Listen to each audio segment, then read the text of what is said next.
In 1914, the Kaishinsha Motor Car Works built their first car, DAT, or Dato, named using the initial of each of the company's partners, Den, Ayama, and Takuchi. By 1918, they were building light trucks for the Japanese military, and the company itself would be renamed DAT in 1925. They merged with Jutsuya Jidosha Motors in 1926, which had producing the light Leela car. In 1930, Japan allowed cars of less than 500 cc's to be driven without a license, causing DAT to produce the 495cc son of DAT, or Datsun, a car that wasn't an exact copy of the Austin 7, but was very clearly based on it. For 1933, SON would be changed to SUN, perhaps in a sense of imperial patriotism, or perhaps because Son means something different in Japanese, something that is only relevant because of the Japanese auto industry's tradition of using English names. That same year, they would upgrade to 750 cc's to match changes in the regulations. Production up to this point was a few hundred annually, on a good year. That would soon be changing with the Type 15 of 1935, following the takeover by Nissan. An assembly line, inspired by Ford, helped production increase into the thousands, at least until they were restricted by the war. A war that was effectively removing Western cars from the Japanese market. So for 1938, they built their first luxury car using body tooling from Graham. This Model 70 would be the first car sold as a Nissan. During the war, Datsun built trucks for the military. After the war, many models were updated versions of pre-war models, such as the DA, DB, DC, and DS, while some were inspired by Western models, as most of their models were still based on Austins.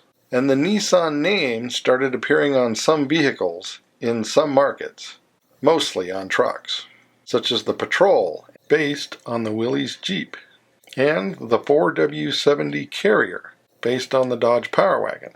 But it was the Datsun of 1955 that would put the brand on the map, sold both as the 110 sedan and the 120 pickup. Like many Japanese cars of the period, it was designed to be compliant with the size regulations for taxi service in Japan, including its 860cc side valve engine that was a continuation of the Austin-based design introduced in 1930. Vehicles that would first arrive in the U.S. in 1958 with the 210, imported by Mitsubishi, and sales would exceed 30,000 by 1959, or roughly 10 times anything they had done before the beginning of the decade. Followed shortly thereafter with an overhead valve engine in the 310 Bluebird, a car aimed squarely at the Ford Cortina, and Fairlady Sport Roadster, helping bring Datsun into competitive segments outside of Japan, such as rally circuits, which actually started around 1958. Soon sales would be growing. By 1962, production topped 200,000, half of which were exported. In 1966, Nissan would merge with the Prince Motor Company, maker of the Skyline, a company started after the war by the Tashikawa Aircraft Company, first as the Tokyo Electric Car Company in 1947, becoming the Tama Electric Car Company in 1949, and then Prince in 1952. But the car that would really get things moving in the U.S. was the 510 introduced in 1968, a car that would be compared to more expensive cars from Europe, although it was considered significantly more reliable.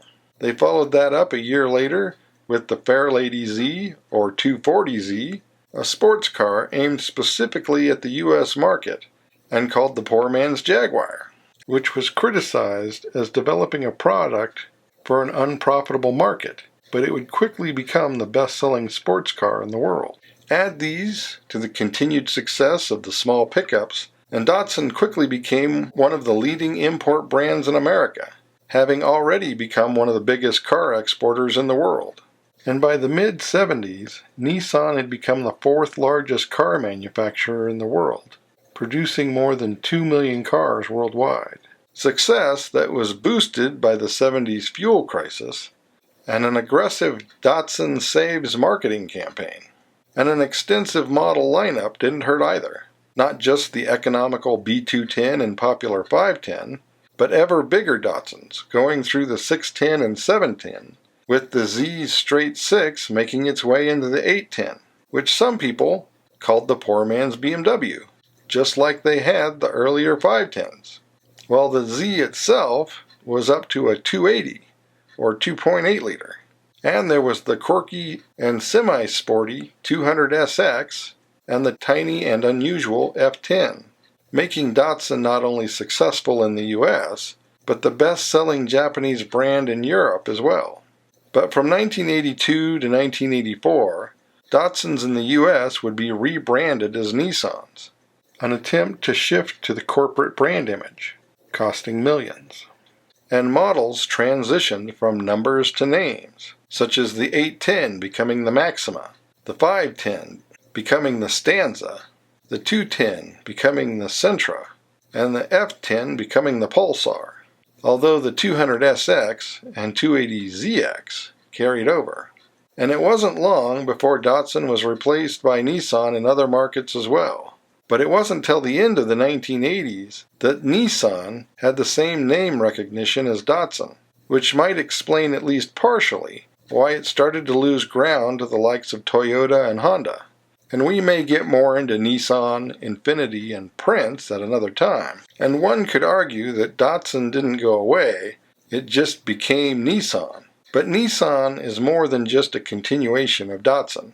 And Nissan would revive the Datsun name in 2013 as a low-cost brand for emerging markets, although it appears that it wasn't particularly successful and that it has come to an end this year. But Datsun shouldn't be dismissed as just early Nissans, having a significant impact on both the Japanese, European, and US markets, as well as all but establishing the compact pickup market. As always, thanks for watching. Don't forget to like and subscribe and comment below.